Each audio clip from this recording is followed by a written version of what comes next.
20 വർഷം ദില്ലി BJPയുടെ ജാതവ മുഖമായിരുന്ന പ്രമുഖ നേതാവ് പ്രവേശ് രത്തൻ പാർട്ടി വിട്ട് ആം ആദ്മിയിൽ ചേർന്നു. നമുക്കറിയാം, ദില്ലി നിയമസഭാ തെരഞ്ഞെടുപ്പിന് ഇനി 2 മാസം മാത്രമേ ബാക്കിയുള്ളൂ. ശക്തമായ ഒരു ത്രികോണ മത്സരമാണ് എപ്പോഴും ദില്ലിയിൽ പ്രതീക്ഷിക്കുന്നതെങ്കിലും കഴിഞ്ഞ തെരഞ്ഞെടുപ്പിൽ കോൺഗ്രസ് വട്ടപൂജ്യമായിരുന്നു. ലോകസഭയിലും കോൺഗ്രസ് വട്ടപൂജ്യം. എന്നാൽ നിയമസഭയിൽ ആം ആദ്മി പാർട്ടി 70-ൽ 62 സീറ്റുകളും നേടി.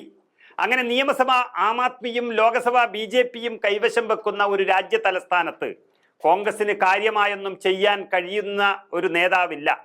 AAPയും BJPയും അതിശക്തമായ മത്സരം നടക്കുന്ന ഈ സമയത്താണ് BJP നേതാവും പാർട്ടിയുടെ ജാതവ മുഖവുമായ പ്രവേശ് രത്തൻ പാർട്ടി വിട്ട് ആം ആദ്മിയിൽ ചേർന്നത്.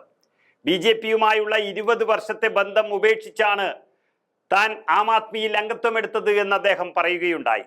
ദില്ലി നിയമസഭാ തെരഞ്ഞെടുപ്പ് അടുത്തിരിക്കെ BJPയെ സംബന്ധിച്ചിടത്തോളം കനത്ത തിരിച്ചടിയായി പ്രവേശ് രത്തന്റെ രാജി മാറിയിരിക്കുന്നു. 2020-ൽ പട്ടേൽ നഗർ മണ്ഡലത്തിൽ ആം ആദ്മി മന്ത്രി രാജ്കുമാർ ആനന്ദിനെതിരെ മത്സരിച്ചയാളാണ് പ്രവേശ് രത്തൻ. അന്ന് വലിയ പ്രതികൂല സാഹചര്യത്തിലും 35% വോട്ട് ഇദ്ദേഹം നേടിയിരുന്നു.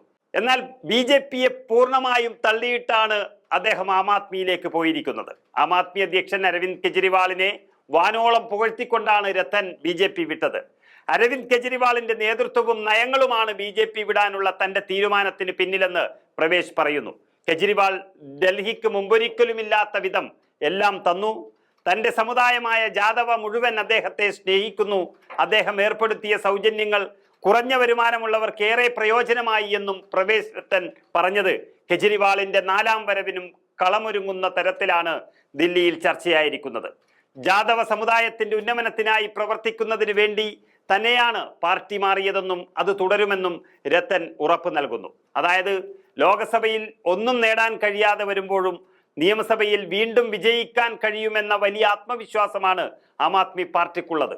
അതിന്റെ രഹസ്യം ദില്ലിയിൽ മാത്രം കേന്ദ്രീകരിക്കുന്നതിൽ അവരുടെ വിജയമാണ്.